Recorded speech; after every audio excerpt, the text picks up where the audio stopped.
and discover his natural speaking skills as well as skills that might need some attention. I'd like to introduce to you Dane.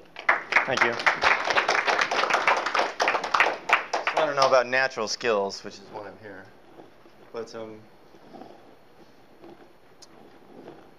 ever since I was a young boy, I heard these legendary stories about my uncle, Les Rogge. Now,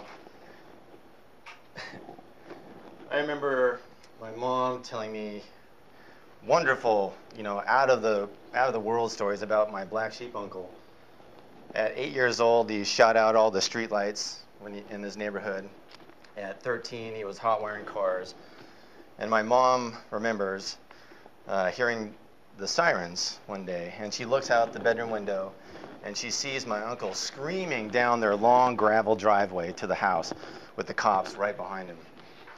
Sirens are going, and he skids to a stop.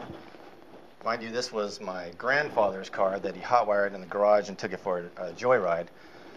And my grandfather was standing right at the door, and Les jumped out of the car, ran right by him, and there was my big grandfather, probably drunk, stopping the police from getting at his son.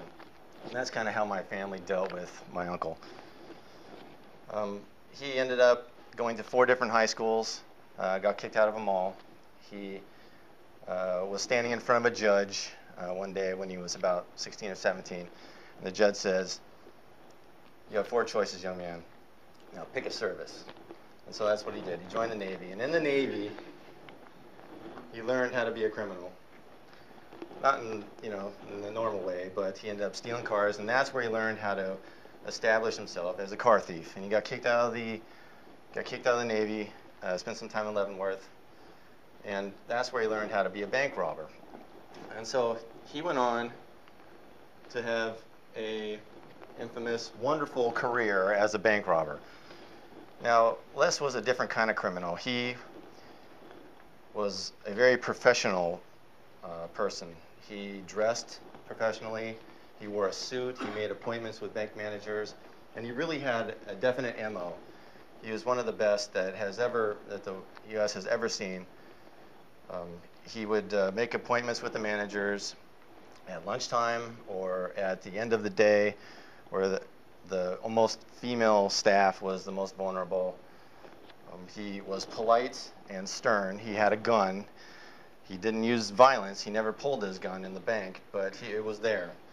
And the fact that he had those traits led to him being very successful and not being violent. Now that is the most important reason that I could tell his story, was that he didn't hurt anybody on purpose. And he was your next door neighbor that you'd never know what he did for a living, until he borrowed your car.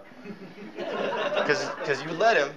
He would borrow your car, go steal a bank, bring it back, give it back to you, and then leave town. And then you'd be stuck with the mess. So in my early research for the book, I drew really close comparisons to John Dillinger.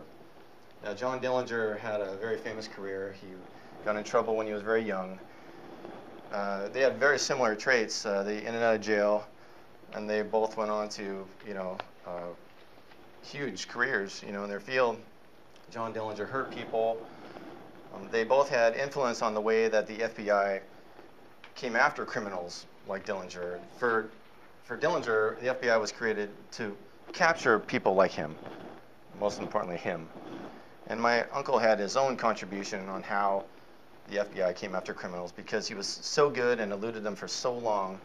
It took so many people to end up catching him that those are the comparisons. And a publisher friend of mine, he helped me realize that this is the Dillinger story of today. And this is another reason why it's fun to tell his story. He ended up robbing about 30 banks all in all, over about the span of 15 years. He stole nearly $2 million, and he ended up escaping jail 3 different times. And the last jail escape was so big that it launched him onto the FBI's top 10 page.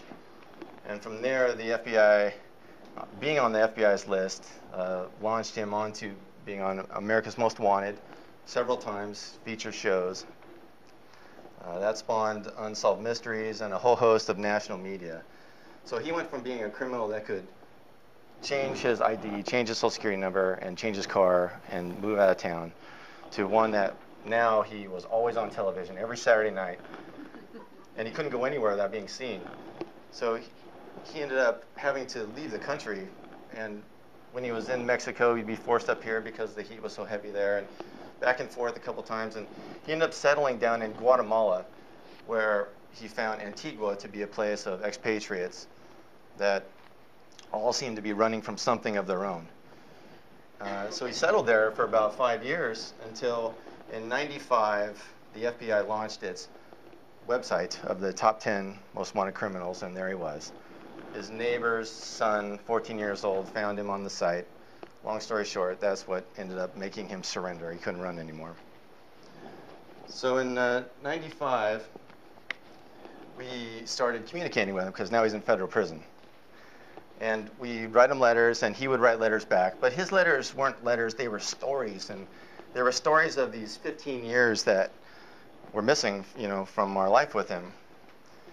And they were stories of car theft stories, fantastic bank robbery stories with getaways, life on his sailboat from Portugal to Jamaica to the Caribbean, and a host of adventures where he just would get in trouble everywhere he went, but not necessarily for robbing banks, which made it so exciting. He had brushes with celebrities down in the Keys.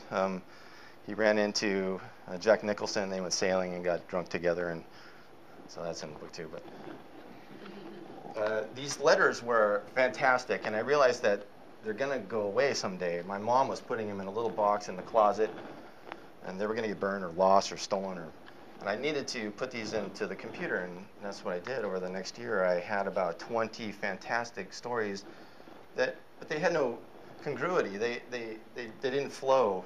So I titled them, and I put them in the best timeline I could, and I sent it to my uncle in prison. I said, help me put these in some kind of reasonable order that makes sense. And so that's what we did over the next 8 years, was develop his life story. Myself, I was going to school while I was writing the book. I went back and got my MBA, and I wanted really bad a business for myself. And when my book popped out, that was the perfect opportunity for me to start my own business, and that's what I did. I started a publishing business and hope to bring on other authors here in the upcoming years. And so in June of last year, we launched the book. This is it, sitting on the Powell's shelf. I was very proud of that. It's in all the libraries around too. And it's getting really good reviews. I hired a really good editor that took my crappy writing style with a good story to a fantastic, well-written story now. And I hope that everybody has a chance to check it out when they can. So, thank you very much. Thank you.